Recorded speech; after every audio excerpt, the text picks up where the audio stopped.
Hey everyone, how you doing today? Today I've had a request to make a mushroom risotto on my Facebook page, so that's exactly what we're going to do. To start, we're going to thinly slice 2 portobello mushrooms and place them in a bowl to the side. After we slice the portobello mushrooms, then I took 7 white button mushrooms and I'm going to thinly slice those as well. And we're going to place those in the bowl to go with the portobello mushrooms. Most of you might know risotto from TV's Hell's Kitchen.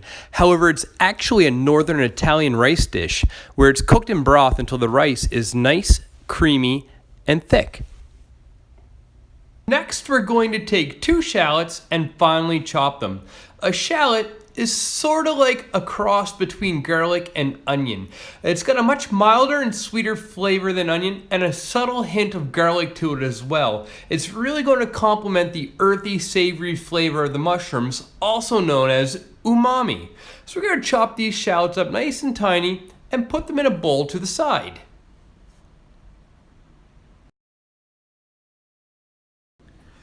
Another benefit to chopping up shallots as opposed to onions is because they're much milder than onions, they don't make you cry your face off like an onion does when you're chopping it nice and tiny like this.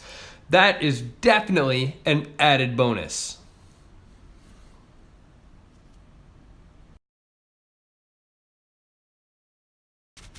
The next step in our prep work is to measure out half a cup of a good dry white wine.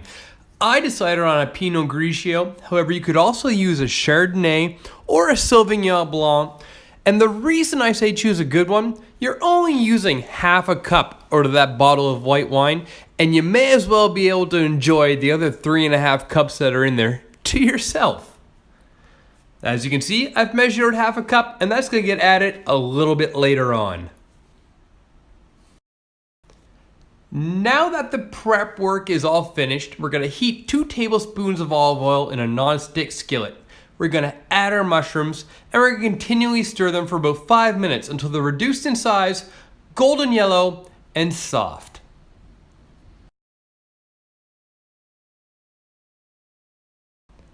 While the mushrooms are cooking down, if you notice they seem a little dry, add a little more olive oil to the pan. The last thing you want is to burn them. You really just want them to be nice and glistening, reduced, and golden yellow at the end.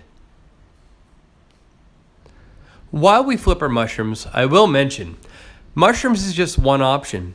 You could use Brussels sprouts, bacon, lobster, roasted peppers, or even pumpkin to flavor your risotto. There are just so many options when it comes to flavoring risotto. As you can see, they've reduced in size, they're golden yellow, and they're glistening. Now we're going to move them to a side pan, and we're going to let them be for a little while until we're ready to add them to our final product.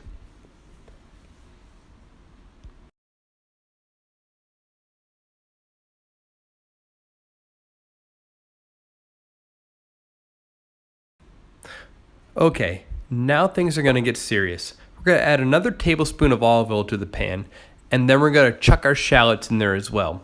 We're going to cook our shallots down for about 1.5 minutes until they're clear and softened quite a bit. We want them to sweat off all that sweet, mellow onion flavor into the pan because when we add our risotto, we want to absorb all that flavor right into it. Okay. Now the shallots are cooked down. They're translucent and soft and the juices have leaked into the pan. We're going to get ready to add the arborio rice. 1.5 cups to be exact.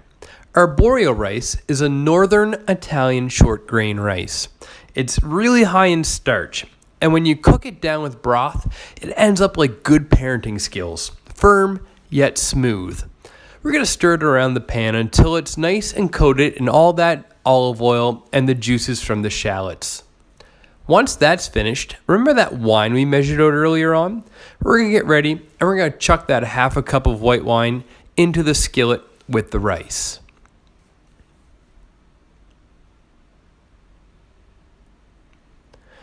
Then we're going to stir our rice around for about another 1.5 minutes until it's absorbed all the white wine. Arborio rice is super absorbent and it's going to absorb moisture all day long if you let it. So we're just going to stir it a little bit until the white wine is no longer in liquid form. Then it's time to add the chicken stock. This is the most time-consuming process of this whole procedure, as we're going to do this about 10 times, half a cup at a time, until all the chicken stock is absorbed into our risotto.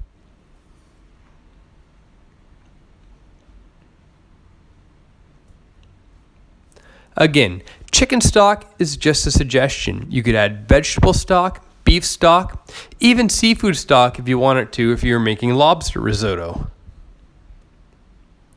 The options are really quite numerous when it comes to risotto.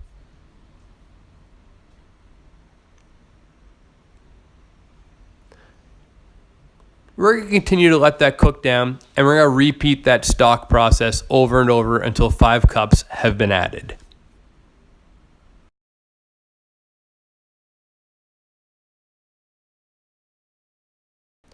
Once you get near the 2.5 cups of stock mark, you'll notice that your risotto starts to seem kind of swollen and a little bit thicker. That's a good sign that you're nearly finished. Only 2.5 cups of stock left to go. So keep adding the stock, keep stirring, don't let it dry out. Reduce the heat when you get to about 4 cups. Now that you've added 5 cups of chicken stock to your risotto and let it soak in, it's time to season your risotto. We're just going to use a little bit of sea salt and some fresh cracked black pepper. We're going to just sprinkle that on there nice and generously. We haven't added any salt yet in this whole process. Then we're going to add our mushrooms into our risotto as well. Once those are added, we're going to give them a good stir. We're going to toss everything together. We want that nice, earthy, savory flavor from the mushrooms evenly distributed throughout our risotto.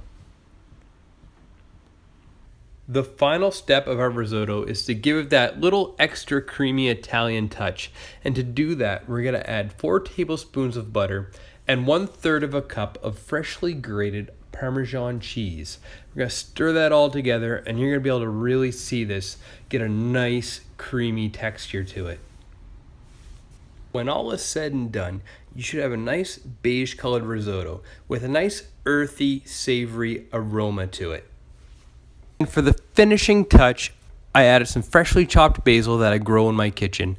Served it to my wife, and she loved it so much, she said she wishes she could marry me a second time. That's how much flavor this has.